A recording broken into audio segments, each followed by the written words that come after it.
He was a single father who just wanted to help a woman in the rain, but he didn't know who she was or what she was hiding.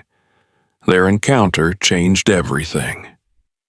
Watch until the end and write in the comments which country you're from. Don't forget to subscribe to the channel. Rain fell in heavy sheets against the windshield, the old wipers of Tom Bennett's Dodge Ram groaning with each pass, smearing water more than clearing it.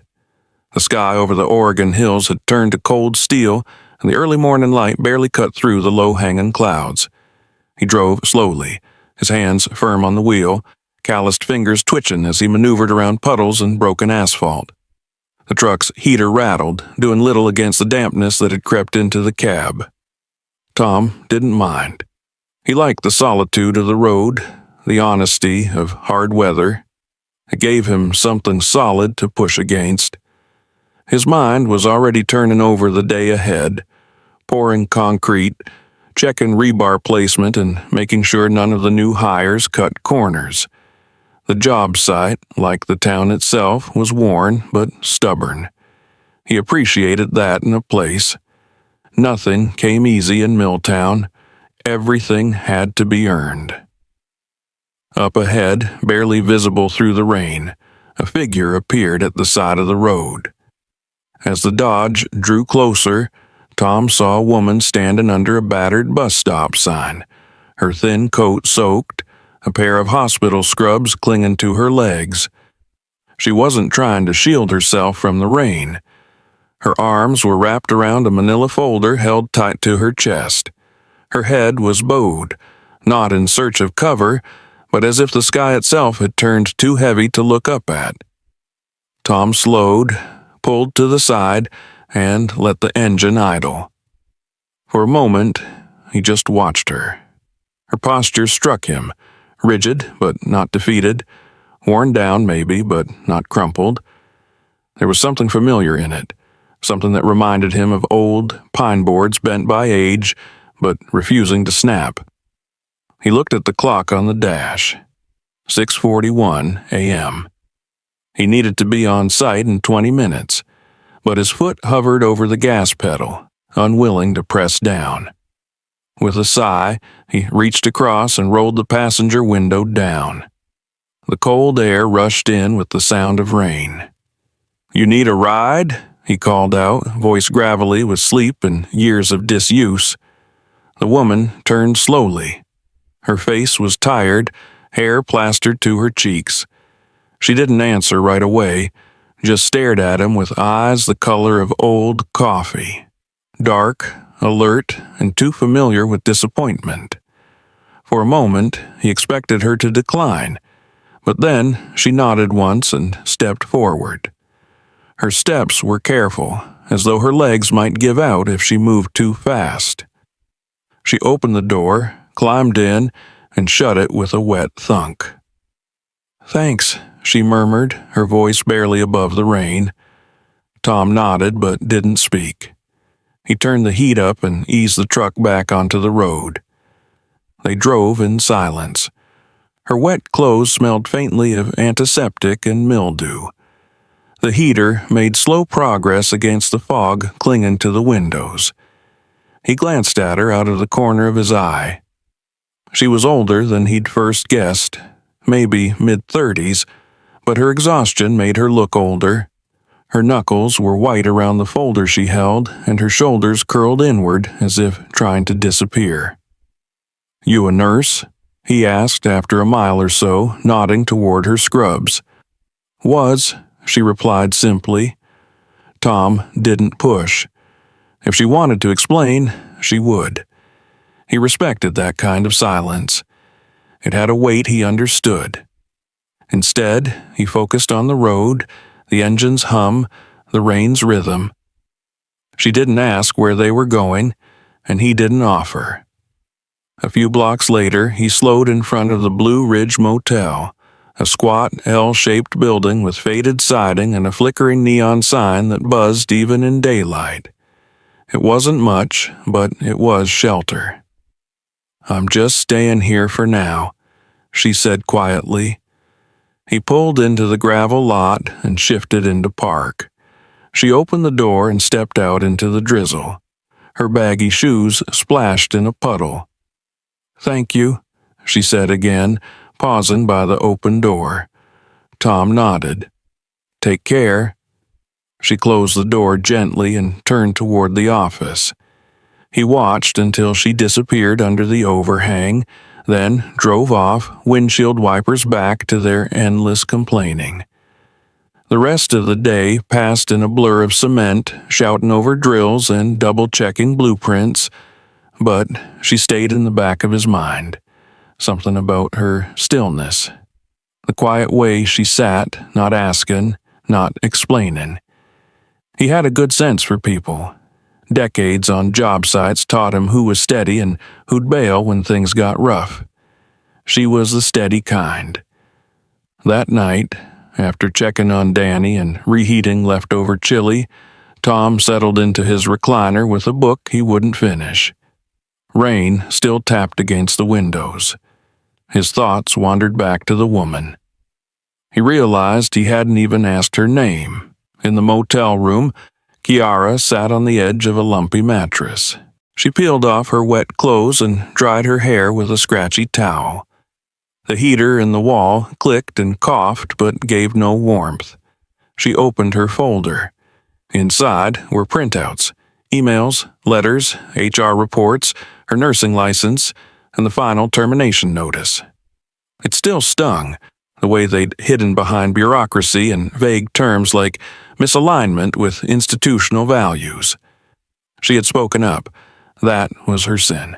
Patients in need, cut off for the sake of profit. Her voice had been labeled disruptive. The people she trusted had gone silent. She set the folder aside and lay back, staring at the ceiling. Tomorrow she would try again.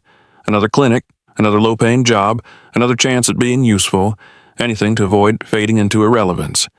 But as she drifted off, she remembered the man in the truck. No questions, no judgment, just an offer of warmth in a cold place. The next morning, the sky was clearer, though puddles still dotted the streets. Tom stood by his truck with a coffee thermos, watching steam curl from the lid. Danny had gone to his physical therapy appointment. The job site was in motion without him for a few hours. He should have been reviewing invoices, but instead he found himself turning the key in the ignition and pulling out of the driveway. He wasn't sure where he was going until he got there. The Blue Ridge Motel looked no different than yesterday. A few guests milled about, smoking or hauling bags into dented sedans. Tom parked, got out, and walked to the front desk. The clerk looked up from his phone. "You got a woman in scrubs staying here? Tall, dark skin, real quiet?" The clerk eyed him. "Room 12. Tom hesitated, then knocked on the faded blue door. For a second, he considered leaving. Then it opened. Kiara stood there, her face unreadable. "I've got a job site," he said simply. "Always someone getting hurt, pulling a muscle, slicing something open. No one official, just a ragtag first aid kit and a bunch of guys too proud to see a doctor. Figured maybe you'd want to take a look." She blinked. "You offering me a job?" He scratched the back of his neck. "I'm offering you a truck ride and a chance to feel useful. Can't pay much. Hell, can't really pay at all. But the guys might buy you lunch." Kiara looked past him at the lot, at the pickup truck idling by the curb. She stepped outside, pulling the door shut behind her. "I'll come, for today." He nodded. "Let's go." And with that, they got into the truck again. Not as strangers this time, but as two people walking toward the edge of something unknown. The road ahead was uneven, but it was a beginning. Rain began again, softer this time, almost like a memory. Kiara had learned long ago to measure her life in small increments. A shift, a patient, a chart, one decision, then the next. But lately, the decisions had stopped being hers to make. Now they were made by others, behind closed doors and polished desks, handed to her in cold envelopes and muted phone calls. The morning after she accepted Tom's offer, she stood in the tiny motel bathroom, staring at herself in the spotted mirror above a sink with a slow-dripping faucet. The fluorescent light hummed overhead, harsh and unforgiving, revealing the dark circles under her eyes, the roughness of her palms. Her scrubs, still damp from where she had laid them over the heater, clung to her body in wrinkles. She had once worn a crisp white coat, her name stitched neatly over the heart. Dr. Kiara James, RN, MSN. Now she had a badge from a free clinic she'd volunteered at last month, peeling at the edges and hastily scribbled in marker. The ride with Tom had been quiet but not uncomfortable. She appreciated the silence, the lack of questions. It had felt like stepping into warmth after months in a storm. She didn't know what to expect at the construction site, but something about the offer, the simplicity of it, felt real, honest. She would take honesty over polished deception any day. Her mind drifted as she brushed her hair back into a bun. She remembered the last day she'd worn that white coat. Boston, 6 months ago. The hallways of the hospital gleamed. Children's laughter echoed faintly behind the doors of the pediatric unit. She'd always loved that floor, full of life, hope, and resilience. But the charts in her hands that day didn't bring hope. They brought confusion. Medications changed overnight, prescriptions rewritten, children with chronic conditions suddenly responding poorly to new treatments. At first, she thought it was a clerical error. Then, a pattern emerged. She documented everything, page by page. What she saw couldn't be ignored. She remembered the meeting room, sterile and cold, with its long polished table and executives in suits who never once stepped onto her ward. They used terms like efficiency protocols and cost realignment, pretending it didn't affect real children. She asked questions, too many. The next day, she was reassigned, then suspended, then terminated. She didn't cry when she read the letter, but she cried when the children's mothers called, asking why Nurse Kiara wasn't there. She cried when she saw her colleagues avert their eyes in the hallway. She cried when she packed her apartment into boxes and realized no one would help her carry them. Her fiancé, a neurosurgeon with a glittering future, said she was making a scene. That she should have just kept her head down. The engagement ended with a phone call and the words, "I can't afford to be dragged down with you." So she left Boston, sold the last of her furniture, used the settlement money, what little was left after legal fees, to drive west. Portland was far enough away to start over, or at least try. Now she stood on the edge of another beginning, not in a hospital, but on a construction site surrounded by men in steel-toe boots and high-vis vests. Tom met her in the parking lot with a nod. He had a clean thermos in his hand and an extra pair of gloves tucked into his belt. "They're rough around the edges," he said as they walked across the gravel toward the trailer that served as the site office. "But not bad guys. Just not used to anyone new, let alone, well, someone like you." She didn't need a clarification. Someone like me could mean a woman, or a black woman, or a nurse, or all three. She was used to it. Inside the trailer, the air smelled like stale coffee and motor oil. A folding table held a disorganized collection of bandages, ibuprofen, tape, and a dusty first aid manual. It wasn't a clinic, but it was a start. Kiara set to work immediately. She cleaned the space, inventoried the supplies, and organized them into labeled bins. Tom brought her a metal stool and fixed the broken window latch. They worked side by side in silence until the first injury arrived. A man in his late 20s stumbled in, holding his hand in a rag. "Damn nail gun," he muttered. Blood seeped through the cloth. Kiara didn't flinch. She motioned for him to sit, washed her hands, and peeled back the rag with practiced calm. The wound wasn't deep, but it would need cleaning and proper dressing. She moved efficiently, asking questions about tetanus shots and allergies, all while the man stared at her with a mixture of curiosity and disbelief. "You a real nurse?" he asked finally. "I was," she answered. "Still am, if you ask the people I help." He nodded slowly. "Guess that's what matters." Word spread quickly. By lunch, 3 more workers had come by for help. A pulled shoulder, a twisted ankle, and someone with heat exhaustion from working near the generator. Each time, Kiara worked with quiet precision. She didn't ask questions beyond what was needed. She didn't expect gratitude, but it came anyway, in gruff nods and half-mumbled thank yous. Not everyone was pleased.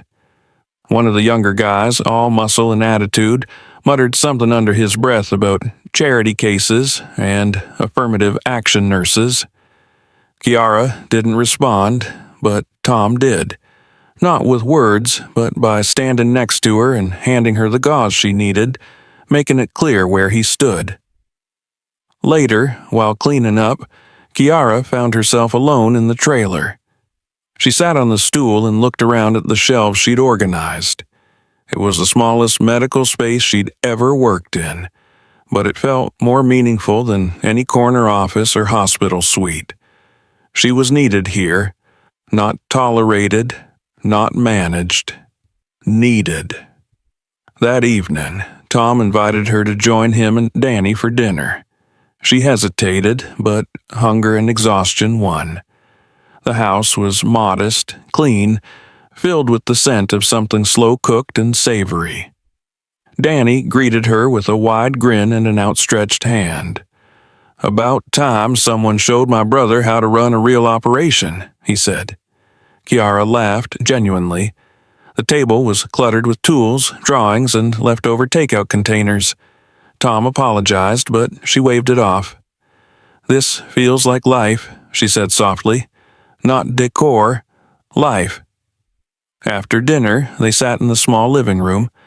Danny fell asleep on the couch with a blanket pulled up to his chin. Tom handed her a mug of tea. "Why do you really come to Portland?" he asked. Kiara looked down at the steam rising from the cup. She thought of lying, of giving a simple answer, but something in his voice, steady, unpressing, made her speak the truth.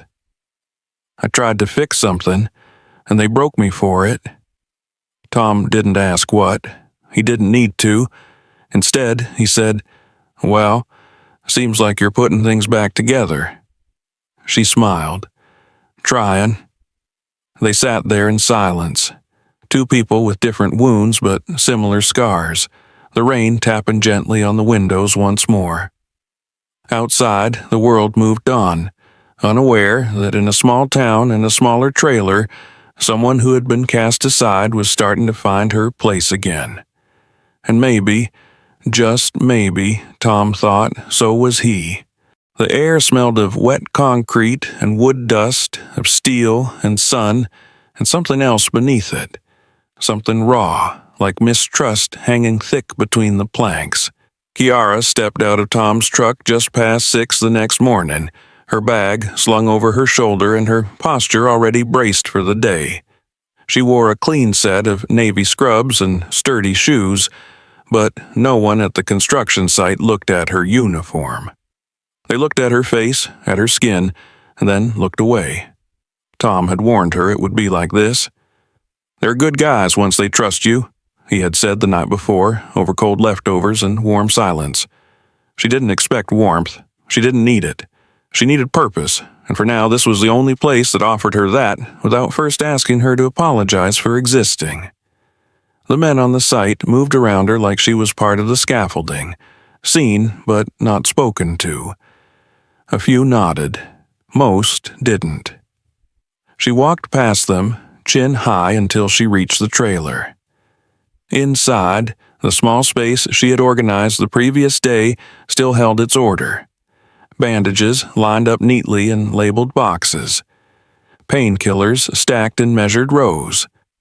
The folding chair in the corner bore the faint imprint of her presence. It wasn't a clinic, but it was hers. By mid-morning, the sun was high and tempers short. A shout from the southern edge of the site drew her outside. A man, stocky, red-faced, clutching his hand, stumbled towards the trailer, cursing a nail gun that had misfired. Blood dripped from his fingers onto the ground. Without waiting for permission, Kiara led him inside, sat him down, and began cleaning the wound. She worked efficiently, asking about allergies and vaccines, all while the man watched her like he didn't know what to make of her. When she finished, he flexed his hand, stared at the bandage, and nodded. "Didn't think you'd know what you were doing," he said. Kiara didn't flinch. "Now you know." He left without another word. The next few days followed a rhythm both predictable and unspoken. Men came in with twisted ankles, sunburns, back spasms. Kiara treated them all without comment. She never demanded gratitude, and rarely did they offer it. But the silence around her began to shift, from dismissal to curiosity, from suspicion to something softer, if not quite respect. Still, not everyone was willing to adjust. It started with muttering, the kind of low-slung words that buzzed just under the surface. Affirmative action, diversity hire, medical hobbyist. She heard them all, delivered with the false innocence of someone pretending they were just joking. One young man, Ryan, barely out of his teens, with more biceps than sense, smirked as he passed her one morning and said loudly, "Hope you don't kill anyone with that fake nursing degree." Tom was nearby, inspecting insulation. He didn't look up, but his voice cut through the noise like a blade. "Get back to work, Ryan, or pack your damn tools." Ryan rolled his eyes, but he shut his mouth. That night, Tom lingered by the trailer as Kiara packed up. She didn't say anything about the comment, and he didn't apologize on Ryan's behalf. Instead, he handed her a bottle of water and said, "Most of them just don't know any better." Kiara took the bottle, twisting the cap slowly. "It's not about knowing better. It's about choosing better." Tom looked away. "They'll come around. Some don't." There was no heat in her voice, just truth. On Friday afternoon, a storm moved in quickly, turning the sky a murky gray. The first raindrops fell as Kiara cleaned a deep scrape on one of the electrician's arms. She was nearly finished when a familiar voice startled her.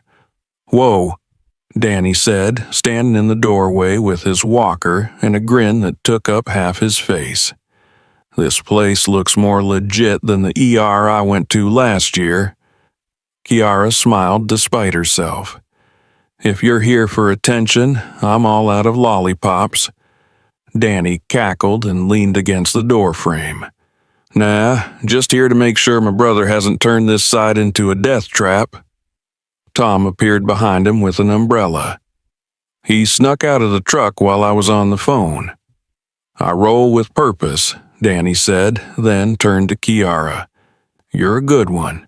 You can tell by how the grumps around here don't know how to act around you." Kiara chuckled, finishing her dressing and sending her patient off with a nod. "You want to sit?" she asked Danny. "Only if you've got tea and gossip." She did, in fact, have tea, and within minutes Danny was sipping it and regaling her with stories about Tom, childhood antics, past mistakes, and a surprising amount of affection layered in the teasing. "He acts like a brick wall, but he's got good eyes," Danny said. "Knows when someone needs a hand, even if he pretends he doesn't." Kiara listened with quiet amusement. She hadn't laughed this much in months. maybe longer. When the storm intensified, Tom offered to drive her back to the motel. She accepted, exhausted. The cab was warm, the rain drumming gently on the roof as they drove. "Danny likes you," Tom said, not looking at her. "I like him." They didn't speak for a while after that. The silence between them was different now. Not awkward, but familiar, like an old song you remember without needing the words. At the motel, she hesitated before opening the door. "Thanks," she said, "for everything." Tom gave a short nod. "See you Monday." She watched him drive away, his brake lights glowing red in the rain, and wondered if maybe, just maybe, this was a place she could belong. The following week brought a new rhythm. Tom brought her coffee most mornings, black, no sugar, just how she liked it. Danny visited the trailer every Friday with homemade sandwiches and unsolicited advice. The men on the crew began to nod when they passed her. Some even stopped to talk. One afternoon, Kiara overheard two of them arguing about whether she'd stitched a wound cleaner than the local urgent care. The answer, evidently, was yes. It wasn't everything, it wasn't justice, but it was something. A start. On Wednesday, Tom walked her to her truck after the shift ended. She had borrowed an old SUV from the motel's handyman, its engine wheezing like a sick dog. Tom looked at it skeptically. "You sure this thing runs?" "Usually," she said. He hesitated, then, without looking at her, said, "If you ever want to do more than just patch them up, I've got some ideas." Kiara raised an eyebrow. "Like what?" "Don't know yet, but you're not meant to stay in this trailer forever." She didn't say anything, but the next morning, she brought a stethoscope and a box of new supplies she'd scraped together from a local discount vendor.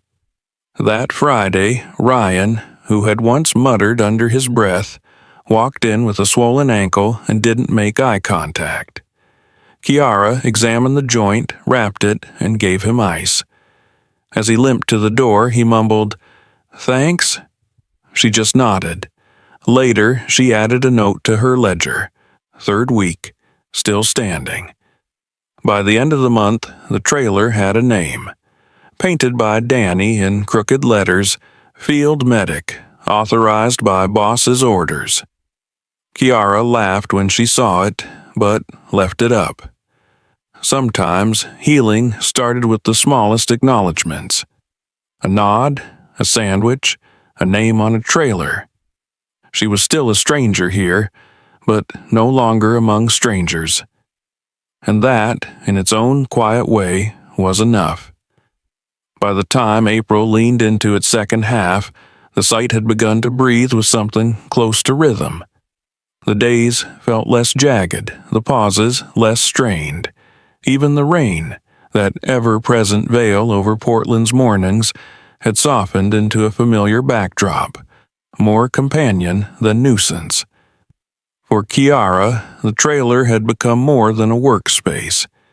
It was a sanctuary carved out of dust and doubt. The men, though not all affectionate or outspoken, had come to recognize her quiet authority, if not always by words, then by the way they stepped inside her makeshift clinic with less hesitation. Tom, for his part, maintained his pattern of silence and small gestures. He didn't praise her, didn't call meetings or draw attention to the difference she was making. But when the generator failed one morning and the break room coffee machine shut down, it was Kiara who received a warm thermos from his truck, while the others muttered about caffeine withdrawal. That, in her book, meant more than applause.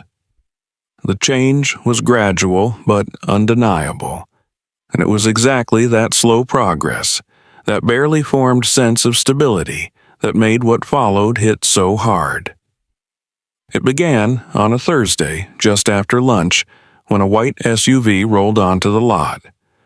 It wasn't a truck like the rest.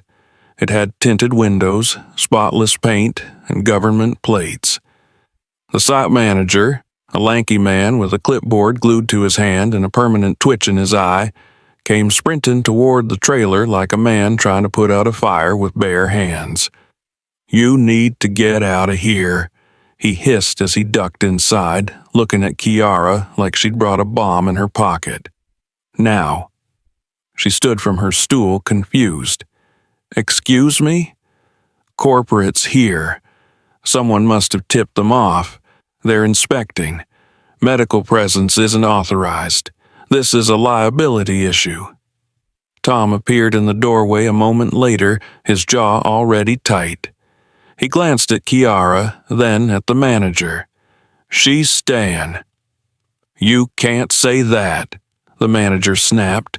"You're not the one writing the insurance checks. This isn't an approved medical facility. She's patched up half the crew since February. Without her, we'd have more injuries and more downtime. You know it. Don't pretend you don't." The man flinched but held his ground. "This isn't about what's fair. It's about what's allowed. If they see her in here, we could lose the contract. I could lose my job." Kiara felt the old, familiar pressure start to build in her chest. The slow, suffocating squeeze of being tolerated until inconvenient. She had seen this before. The way support evaporated the second risk was introduced. She began gathering her things calmly, methodically. A bottle of antiseptic, a roll of gauze, her notebook. "I'll go," she said. Tom stepped in front of her. "You're not going anywhere." "Tom," she said quietly, "I've been here before. I know how this plays out. This isn't Boston." "No," she agreed, "but some things don't change." He looked at her, at the steel in her eyes, and realized she wasn't angry. She was tired, bone deep, history heavy tired, and he hated that he couldn't argue with that. The rest of the afternoon passed in a fog of tension. The inspectors walked the site, took notes, asked pointed questions. Kiara stayed out of sight, her supplies packed into 2 bags beside her, one hand resting protectively on them, as if the weight of her worth were bundled inside. When the SUV finally drove off, kicking up gravel behind it, Tom stood motionless for a long moment, staring after it. Then he walked back to the trailer and found her sitting alone. "I'm not letting them do this," he said. "You don't have a choice." "I can quit." Kiara blinked. "That's not... I don't want to work for people who'd rather let a man bleed out than let you clean the wound." She stared at him, stunned. "Don't make decisions you'll regret," she said, her voice low. "I won't. I already decided." And he did. The next morning, Tom didn't show up at the site. Neither did Danny. By noon, word had spread. Tom Bennett had walked, just quit, packed up his tools and left without a backward glance. He didn't call Kiara until the evening. She answered on the first ring. "You free?" "Depends. I have an idea." When she arrived at his house, the truck was backed into the driveway, tailgate down. A heap of equipment sat in the bed. First aid kits, blankets, plastic crates, folding chairs. It looked like a disaster. Or a blueprint. "I was thinking," Tom said as she approached, "we could take this mobile." "Mobile?" "Set up at parks, food pantries, church parking lots. There's a lot of folks who don't have insurance. I've seen them. And they're not going to walk into a hospital even if their arm falls off. You're not a doctor. Neither are you anymore, apparently." She raised an eyebrow. "I mean," he said quickly, "not officially, but that's never stopped you." She looked down at the heap in the truck bed. "We'd need permission." "Some. Not everywhere. Some places let you do pop-ups. Volunteers don't need licensure as long as you're not prescribing. Just basic care." She chewed on the idea. It was absurd, ill-advised, unregulated. It was also the first thing in months that made her heart kick in her chest like it wanted to believe again. "I can draw up a protocol," Intake forms, guidelines. I'll do the driving, you do the healing. They worked until midnight. By morning, the Dodge had been repurposed. The back seat held a folding cot. The bed carried plastic bins stacked with bandages and water bottles. Danny spray-painted a wooden sign, Help on Wheels. Their first stop was a lot behind a community church, where a soup kitchen operated 3 times a week. The volunteers greeted them with curiosity. Kiara explained what they offered: basic first aid, blood pressure checks, wound cleaning, health education, nothing more, nothing less. By noon, a line had formed: an older man with cracked heels and a bad limp, a woman who hadn't seen a doctor since her last pregnancy, a teenage boy with a cough and a swollen wrist. Kiara worked steadily, gently. She asked their names, not their stories. Tom handed out granola bars and kept the coffee hot. Danny kept a list of supplies they needed. It wasn't a hospital. It wasn't even a clinic. But it was something. Each day they found a new spot: a farmer's market, a food bank, a low-income apartment complex. Each day the line grew. One night, after packing up, Kiara sat on the back bumper, wiping her hands with a rag. Her shoulders slumped, her eyes heavy. "I forgot what this felt like," she murmured. "What?" "To matter." Tom handed her a bottle of water. "You never stopped." She didn't answer, but she didn't look away either. The next day, someone spray-painted a slur on the truck's driver's side door. Tom scrubbed it off himself, jaw clenched, refusing to let her see the rage in his eyes. Danny painted over it with a fresh coat of green and added a decal, a small white cross inside a circle, plain but visible. That night, they sat in Tom's kitchen, eating takeout off paper plates. Kiara's phone buzzed with a message from a nurse she once trained. "Heard about what you're doing. We need more of this." She showed it to Tom. "I think," he said, "you're starting a fire. Fires burn things down.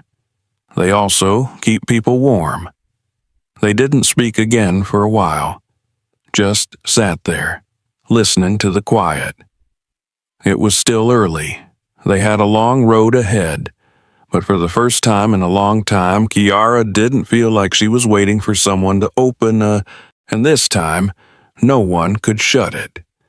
By the second month of their mobile clinic operation, the Dodge had taken on the appearance of something much older than its years. The paint, though freshly coated, bore fine scratches from folding tables, scuffed coolers, and crates of medical supplies that were loaded and unloaded daily. The suspension creaked with fatigue.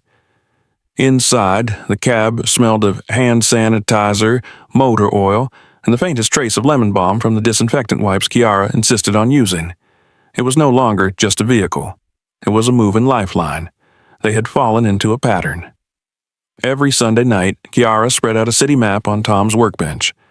They'd mark areas underserved by clinics, neighborhoods tucked behind overpasses, trailer parks at the edge of industrial zones, churchyards where soup kitchens operated in silence. Monday through Friday, they rotated stops, creating a schedule both predictable and spontaneous. Saturdays, they stocked up, logged visits, repaired anything broken, and caught their breath. Sometimes. Tom had underestimated the response. He thought people would trickle in, hesitant, but the need was immediate and overwhelming. At the east end of town, where the nearest hospital was a 45-minute bus ride away, they found a line forming before they even parked. A teenage mother arrived holding her toddler in one arm and a bottle of Pedialyte in the other. An old man wheezed through a plastic bag holding expired inhalers. A woman in a restaurant apron came during her lunch break, fingers swollen from arthritis, afraid to miss work and lose her shifts. Kiara treated them all. She never asked why they hadn't seen a doctor. She knew. Insurance that didn't cover enough. Clinics that overbooked and underdelivered. Systems built like mazes where every doorway required proof of value before compassion was offered. Her hands moved with calm certainty, her voice even, her eyes always at their level. She remembered names. She jotted down symptoms and patterns in a notebook she kept tucked inside a zippered pouch. At night, she transcribed those notes into a spreadsheet Tom helped her build. No identifying information, just symptoms, conditions, and trends. She wasn't just healing. She was tracking the invisible outline of a crisis the city refused to see. Tom drove and fixed and watched. He became a jack of all operations, setting up shade tents, fixing broken folding chairs, distributing hot coffee or cold water depending on the day. He handled the conversations Kiara couldn't. Stern men who mistrusted strangers, women who flinched at questions, teenagers with clenched jaws and wandering eyes. He stood beside them without judgment, his presence quiet but solid. Sometimes Danny came too. He sat in a folding chair by the supply table, chatting with patients, organizing bandages by color and size, offering peppermints and mints from a Ziploc bag he insisted were medically necessary. His charm softened tension, even among those who arrived guarded. It was Danny who noticed her one Wednesday afternoon, the woman in a tattered green raincoat who sat across the street, watching. She came 3 days in a row, always at a distance. On the 4th day, she crossed. Kiara was packing up when the woman approached. She moved slowly, one hand clutched tightly around a grocery bag, the other pressed against her lower stomach. "You don't ask for ID?" she said, voice hoarse. Kiara shook her head. "Just your name, if you want to give it." "Maria." "What's hurting, Maria?" The woman lifted her shirt slightly, revealing a jagged scar running across her belly. Infection was visible, redness, swelling, the telltale heat under the skin. "Had a C-section. Clinic said they couldn't see me again without insurance. I clean houses. I can't pay." Kiara nodded. She opened a clean pad, slipped on gloves, and started cleaning the area. Her hands moved carefully, avoiding pain where she could. Maria winced but didn't flinch away. "Someone should have seen this days ago," Kiara said quietly. "No one would." Tom stood nearby, watching. He saw the way Kiara's jaw clenched, the way her shoulders stiffened. Later, when they returned home, she said nothing for a long time. Just sat at the kitchen table staring at her notepad. "I treated a woman with post-op sepsis in the back of a truck," she finally whispered. "What are we doing?" "Saving people," Tom said, "one at a time. It's not enough. Maybe not, but it's more than nothing." That weekend, Kiara didn't rest. She reached out to old contacts, nurses, social workers, a midwife she'd trained with back in Boston. She asked if they could spare time, supplies, knowledge. A few responded cautiously. One arrived in person the next week, parking beside the Dodge in a battered Subaru with Massachusetts plates and a box of prenatal vitamins. "You really meant it," she said, watching Kiara set up. "Every word." From there, the network grew. A retired EMT came out of his RV with a duffel of expired but usable splints. A church group donated hygiene kits. A grocery store manager gave them a discount on bottled water. A high school student on spring break brought printed flyers and a tablet with translation software. Kiara adapted the intake forms to include Spanish, Vietnamese, and Russian. Tom bought an old bulletin board and nailed it to the side of the truck. "Ask us anything," it said. Not everyone approved. Some residents called the police. claimed they were blocking sidewalks, creating unsanitary conditions, practicing medicine without licenses. Officers came, but left quickly when they found nothing more than a few bandaged knees and blood pressure checks. Others watched with silent disapproval. In wealthier neighborhoods, Kiara saw curtains twitch, saw people cross the street, saw the same old fear wearing new clothes. She ignored them, because the faces on the other side, the grateful, the desperate, the relieved, were what mattered. One afternoon, a boy no older than 8 approached with a limp and a black eye. He didn't speak, just handed her a scrap of paper with the word "fall" written in shaky handwriting. Kiara sat him down, cleaned the scrapes on his knees, checked for fractures, gave him an ice pack and a chocolate bar from Danny's stash. "Will you come back?" she asked gently. He nodded, stuffed the chocolate into his coat pocket, and walked away. She never saw him again, but she left a note for him on the bulletin board the next week, just in case.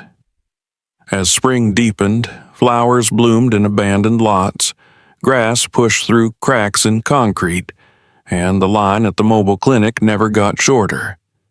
Kiara's face became known at corner stores, under freeway overpasses, at community centers. People began calling her Doc, despite her insistence.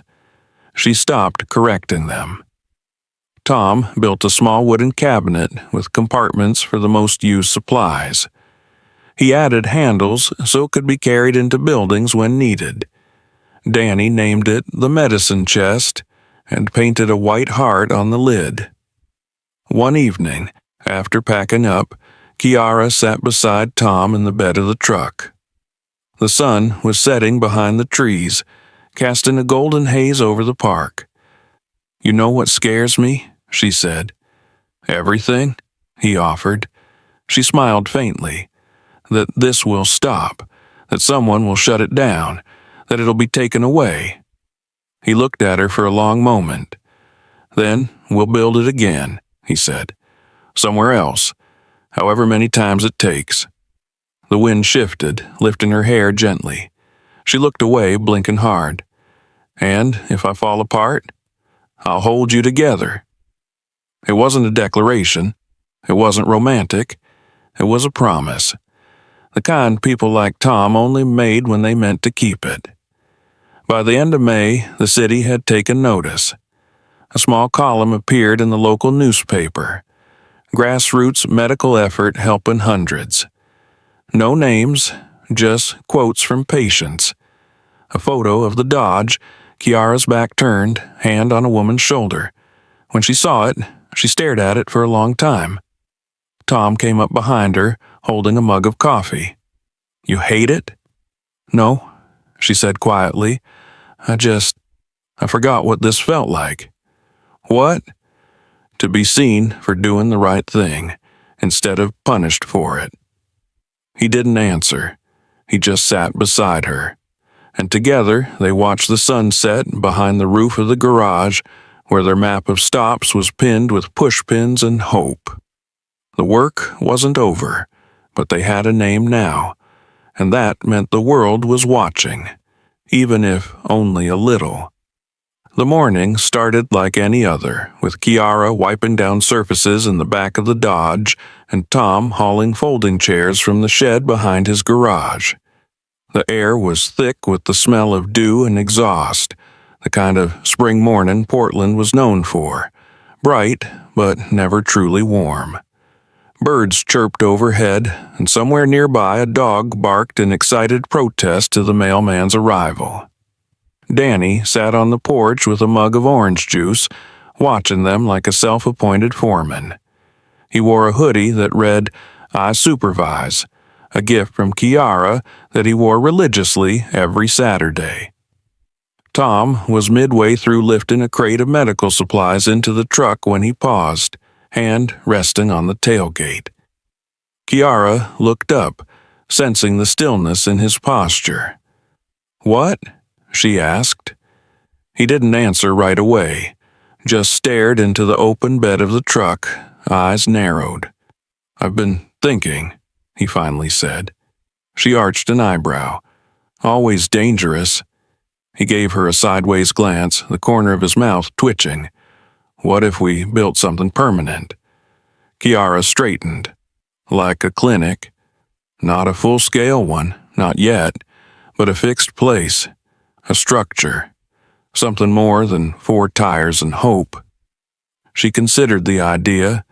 It wasn't the first time the thought had drifted into her mind during quiet moments, but she had always pushed it aside.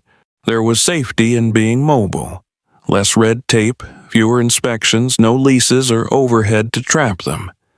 But permanence had power too. A place people could return to. A place where resources didn't need to be packed up every night. "I'm not against it," she said cautiously. "But how, and where, and with what?" "I've got materials, a section of land behind the shop. Enough space for a small structure. I can handle most of the construction. Danny can help coordinate volunteers. I know a few old crew guys who'd lend a hand." She folded her arms. "And money? I've got savings." Kiara opened her mouth to protest, but Tom raised a hand. "Let me finish. I've also been thinking about asking for help. Grant money, donations. If we have something started, foundation laid, a roof maybe, it's easier to show people the vision." She hesitated. She wasn't used to letting other people build things for her, but she knew Tom well enough by now to understand this wasn't charity. It was conviction. "All right," she said, "let's do it, but on one condition." "Name it."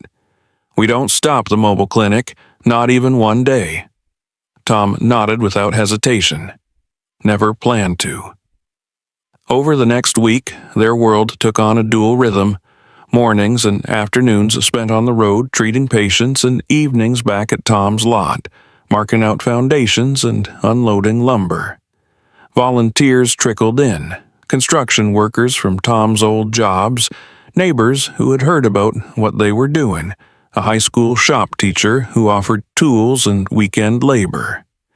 Kiara's old colleagues began sending supplies, foldable exam tables, an industrial sink, blood pressure monitors still sealed in their packaging.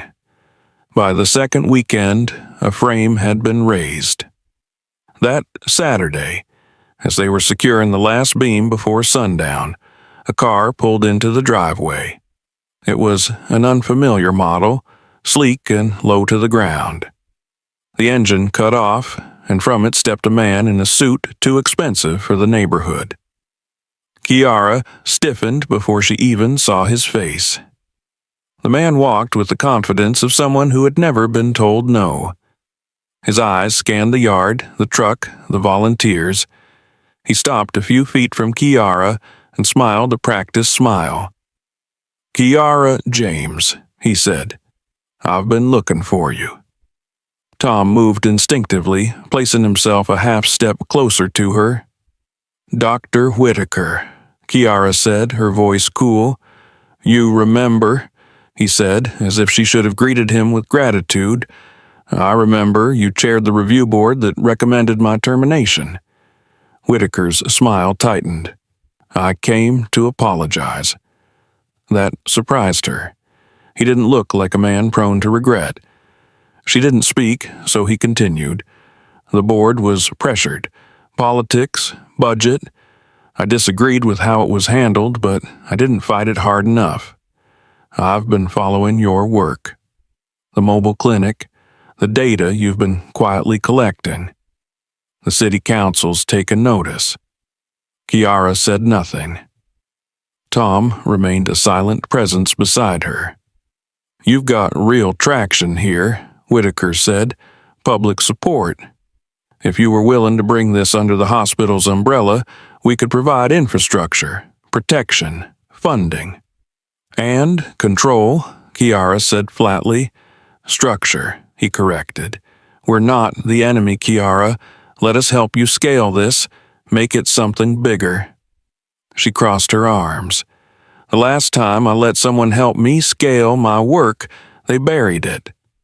Whitaker didn't flinch. "Just think about it. You've done incredible things, but this can't last forever out of a truck." When he left, neither Kiara nor Tom spoke for several minutes. The hammer in Tom's hand thudded once against a post before he set it down. "You okay?" Kiara nodded, then shook her head. "I don't know." She spent the next 3 days thinking about it, weighing the offer, imagining what it would mean to have stability, salaries, supplies, a platform. But every time she pictured it, she saw a conference room filled with people like Whitaker, explaining how her vision needed to be adjusted to meet quarterly targets. She decided on the fourth night. Not by logic, but by instinct. The next morning, she drafted a letter and sent it to a handful of press contacts, a simple statement about her decision to remain independent to build something rooted in community rather than bureaucracy. It didn't go viral, but it rippled. 2 local council members visited their build site the next week. A journalist from an online health publication came to interview her. A grant arrived from a grassroots nonprofit, and one morning, Kiara opened her inbox to find a message from a mother she'd treated weeks ago. "You were the first person who looked at me like I mattered. Thank you." She printed it and pinned it to the inside wall of the still unfinished clinic. The next few weeks were filled with milestones. The roof went up, plumbing installed, insulation packed. Tom worked himself ragged, but with a purpose Kiara hadn't seen in him before. Danny took over managing volunteers, creating a system so precise it rivaled hospital logistics. Then, on a Thursday afternoon, everything stalled. Tom's truck sputtered to a stop outside the children's center where they were scheduled to set up. Smoke hissed from beneath the hood. Tom cursed and popped the latch. Kiara stepped out and immediately noticed the problem wasn't mechanical. It was emotional. His hands were shaking. "What happened?" He didn't answer. She reached for his arm and he finally looked at her. "There's something you need to see." He reached beneath the seat and pulled out a crumpled sheet of paper. It was a drawing, one of Danny's. 3 figures holding hands in front of a building labeled Clinic. One of the figures had curly hair, one wore overalls, the third had a stethoscope. "Emma drew this," Tom whispered. "She gave it to Danny last week." Kiara held the drawing gently, feeling the weight of it in her chest. "She sees this as her family," he said. "She sees you as part of it." Kiara looked at him, her throat tight. "And you?" He swallowed. "I'm just scared of what it means, of losing it." She folded the paper, tucked it into her bag. "You don't lose people by trusting them. You lose them by pushing them away." He nodded, almost imperceptibly. They didn't say the words. Not yet. But that night, when they finished their route and parked back at the house, Kiara didn't leave right away. She stayed, cooked dinner, laughed at Danny's bad jokes, fell asleep on the couch with a blanket draped over her legs and Tom sitting silently beside her, as if daring the quiet to move them. In the morning, they returned to work, together. No contracts, no boards, just a drawing in a bag and a clinic half finished, and a truth growing slowly, like something finally given room to breathe. The morning light that filtered through the clouds carried a softness that didn't quite match the energy stirring inside the small house on the edge of Portland's industrial corridor. The workbench was cluttered again, not with half-finished tables or blueprints for furniture, but with sorted vials, bandage boxes, rolls of tape, and hand-labeled containers of topical ointments. Tom moved among them in a quiet rhythm, checking the list Danny had drawn up and crossing off supplies with a carpenter's pencil. In the living room, Kiara crouched next to a cardboard box filled with blankets and wipes, counting aloud in a tone that betrayed more focus than nerves. She hadn't slept much the night before, but there was no heaviness in her steps. There was motion, direction, a hum of possibility around her that seemed to seep into the walls. It had been 6 months since the first time they parked the Dodge beside that abandoned corner lot, since Kiara treated a stranger under a pop-up tent and Tom handed out water with calloused hands. What started as a way to hold space for those left behind had become something more than either of them expected. The structure behind the workshop now stood completed, a modest, single-story building with reclaimed siding and a red-painted door. The windows had no bars, only wide panes that let in light, and inside were rooms outfitted with second-hand medical equipment, neatly organized drawers, and exam tables Danny had helped sand and paint. There was a row of hooks for coats, a wall of pamphlets in 4 languages, and a mural that bloomed across the waiting room's far wall, painted by local teens in exchange for service hours and sandwiches.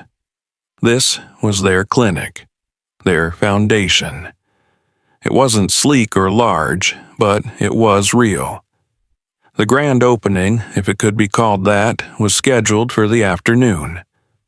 Nothing extravagant, just an invitation extended to everyone who had walked through their makeshift mobile unit, left messages of support, or donated time and materials. There would be coffee, donated pastries, and 3 folding chairs for speeches no one really wanted to give. Tom had attempted to avoid the spotlight entirely until Danny overruled him and printed flyers with "Meet the Builders" in bold lettering. Kiara had rolled her eyes at the phrasing, but she hadn't fought it. That morning, Emma arrived with her backpack and a brown paper bag of cookies she'd made herself. She hugged Kiara without hesitation, then bounced into the clinic like she owned the place. In some ways, she did. It was her drawing, after all, that sat framed near the front desk, a crayon rendering of the building with 3 smiling figures outside. Underneath, in crooked handwriting, it said, "My Family's Clinic." Kiara looked at it for a long time while the others made final preparations. The colors were a little faded now, the paper slightly wrinkled, but the heart of it remained.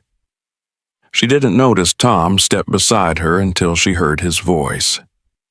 She said it came to her in a dream. The building, I mean. She saw it before we even poured the foundation. Kiara smiled faintly. She saw it before I believed it was possible. Tom didn't speak again for a moment. When he did, his voice was quieter. "Thank you for not leaving." She turned to face him fully. "Thank you for giving me something worth staying for." Their eyes met, and for once there was nothing unspoken left between them. No fear, no resistance. Just understanding, gratitude, and the beginnings of something deeper. The event began slowly. A few early arrivals, an elderly couple from the soup kitchen route, a mother with a toddler who clung to her leg, a man who had once cursed Kiara out of habit but now brought her fresh eggs from his chickens every week, filtered through the door. Tom greeted each guest with his quiet handshake. Kiara moved among them with calm familiarity, checking if anyone needed water, smiling at children, answering questions about schedules and services. Danny manned the refreshments with a pride that made Emma laugh and whisper, "He thinks this is a 5-star hotel." As the crowd grew, so did the noise. Laughter mixed with stories. People wandered through the rooms, marveling at the simplicity, the efficiency, the warmth. More than one person touched the hand-painted mural like it might rub off on them. There was something magnetic about the place, something that reminded people of what care was supposed to feel like. Midway through the afternoon, Kiara stepped outside for air. The breeze was gentle, the sun finally making a proper appearance. She stood at the edge of the garden plot they'd started in the back, raised beds filled with herbs and hardy vegetables. It wasn't much yet, but it would be, just like everything else they'd built. She didn't hear the footsteps behind her until she felt the touch at her elbow. Tom. "They're all inside waiting for your big words," he said with a smirk. She laughed softly. "I'm not giving a speech. You don't have to, just talk. You already gave them the rest." They stood there for a moment longer before walking back in. Kiara took her place near the mural, Tom at her side, Danny and Emma watching from the back with matching grins. She didn't use a microphone, didn't prepare anything, just spoke. "When we started this, we didn't have a plan. We didn't have money. We barely had trust. But we had each other. And we had a belief that everyone deserves care. Not just treatment, but attention, kindness, a place to be seen. This clinic isn't a gift from one person. It's a promise from a community we're going to keep showing up, and we hope you do too." The applause that followed wasn't loud, but it was genuine. Afterward, people lingered.